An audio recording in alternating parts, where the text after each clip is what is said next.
শেখ হাসিনা পদত্যাগ করায় কিছু মানুষ বলতাছে যে আমরা হীরার টুকরা হারাইছি, আমরা সোনার টুকরা হারাইছি।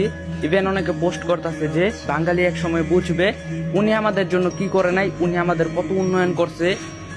উনি এখন চলে গেছে, বাংলাদেশ খুব নিকটেই ধ্বংস হইতে চলতেছে। তো মানুষ ইভেন অনেক পোস্ট করতেছে যে বাংলাদেশ খুব তাড়াতাড়ি ধ্বংস হয়ে যাইব। তো ওনার অভাবটা বাংলাদেশ একদিন বুঝতে পারবো। আরো কত কিছু মানুষ এমন ইমোশনাল টর্চার করতেছে এখন, মানে পোস্ট করতেছে সবাই। আমি 100% শিওর যারা এই পোস্ট গুলা করতেছে হয়তোবা তারা আন্দোলনে যায় নাই, বা তারা চোখ থাকতেও তারা অন্ধ হয়ে ছিল এতদিন। আপনারা কি আসলে আমরা বাঙালি জাতি, আমরা চাইলে অনেক কিছু করতে পারি, আবার অনেক কিছু নাও করতে পারি। আপনারা কি ভাই অতীতের কথা ভুলে গেলেন?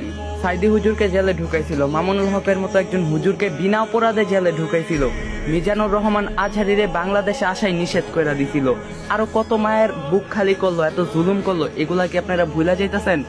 ভাই পানির মতো বন্যা হইছে, রাস্তায় রক্তের বন্যা হইছে, এদিকে আপনারা ভুলে গেছেন? চোখ কি আসিল না? চোখ কি অন্ধ হয়ে গেছিল? দেখেন না এইগুলা? বিগত 15 বছরে দেশ থেকে 11 লক্ষ কোটি টাকা পাচার করা হলো, তখন কোনো সমস্যা নেই। কিন্তু গতকালকে গণভবনের চেয়ার আর শাড়ির জন্য খুব মায়া, কিন্তু গণভবনের যে লাশগুলা পাওয়া গেল সেই লাশগুলার জন্য কি আপনাদের মায়া নাই? ইভেন অনেকে তো এগুলাও বলতেছে যে আগে আমরা দুবেলা ভাত খাইতে পারতাম, আমরা এখন এটাও পাবো না। তো আপনাদের উদ্দেশ্যে কিছু কথা বলি। আপনারা যারা এই কথা বলতেছেন, আজকে যদি ছাত্ররা হাইরা যেত, আদৌ কি আপনারা ভালো থাকতে পারতেন? আসলে আবেগ দিয়ে অনেক কথা বলা যায়, পারলে আবেগ দিয়া না বিবেক দিয়া কথা বলেন, নাহলে চুপ থাকেন। যদি ভিডিও ভালো লাগে শেয়ার করবেন, আর যদি ভিডিওর কোনো কথা খারাপ লাগে কিছু করার নাই। সবাই ভালো থাকবেন, আল্লাহ হাফেজ।